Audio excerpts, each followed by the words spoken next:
1940 का साल था। द्वितीय विश्व युद्ध अपने सबसे खतरनाक मोड़ पर था। जर्मनी की सेना यूरोप पर तेजी से कब्जा कर रही थी और लग रहा था कि कोई भी उन्हें रोक नहीं सकता। लेकिन फिर एक ऐसी घटना हुई जिसने इतिहास की दिशा ही बदल दी। ये कहानी है डंकर्क की, जहां हार के बीच से उम्मीद का जन्म हुआ। मई का महीना था जब जर्मनी ने एक ऐसी चाल चली जिसकी किसी ने कल्पना नहीं की थी। उन्होंने फ्रांस पर हमला किया, लेकिन उस रास्ते से जिसे सभी असंभव मानते थे। अर्देन्स के जंगलों से होकर उनकी टैंक फौज इतनी तेजी से आगे बढ़ी कि मित्र देशों की सेनाएं बिल्कुल घिर गईं। ब्रिटिश, फ्रांसीसी और बेल्जियम के लगभग 3 लाख सैनिक फ्रांस के उत्तरी तट पर डंकर्क शहर में फंस गए। उनके पीछे जर्मन सेना की, सामने समुद्र था और बचने का कोई रास्ता नहीं दिख रहा था। सैनिकों को लगने लगा कि अब या तो पकड़ लिए जाएंगे या यहीं मारे जाएंगे। अगर ये 3 लाख सैनिक खो जाते तो ब्रिटेन के लिए युद्ध का अंत हो सकता था।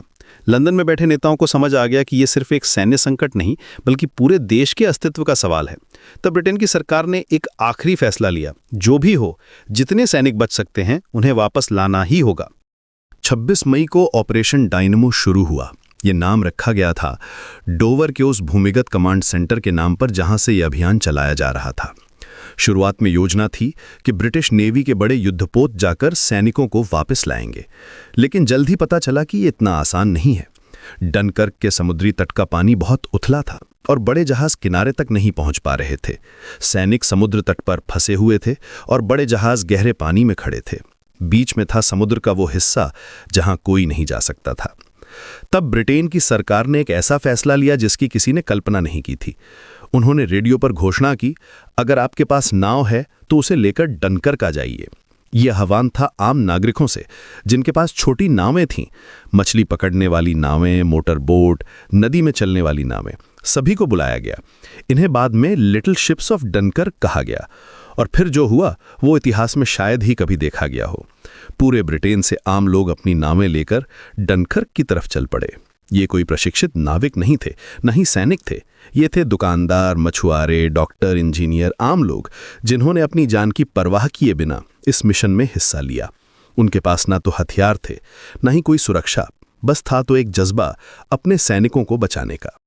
डनकर्क पहुंचकर इन आम लोगों ने देखा कि हालात कितने भयानक हैं। जर्मन विमान लगातार बमबारी कर रहे थे, गोलियां चल रही थीं, समुद्र तट पर हजारों सैनिक इंतजार कर रहे थे और हर पल मौत का खतरा मंडरा रहा था।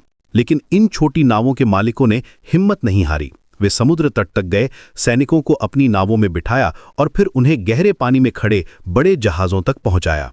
इस पूरे अभियान में ब्रिटिश वायुसेना की भूमिका भी बेहद अहम थी। आरएएफ के पायलट्स ने आसमान में जर्मन वायुसेना का मुकाबला किया और बचाव अभियान को हवाई कवर प्रदान किया। बिना इस सुरक्षा के ये पूरा मिशन असंभव था। हर दिन हवाई लड़ाई होती थी और ब्रिटिश पायलट्स ने अपनी जान की बाजी लगाकर नीचे चल रहे बचाव कार्य को सुरक्षा दी। 9 दिन तक ये अभियान चला। 9 दिन तक लगातार बमबारी, गोलियां और मौत का खतरा।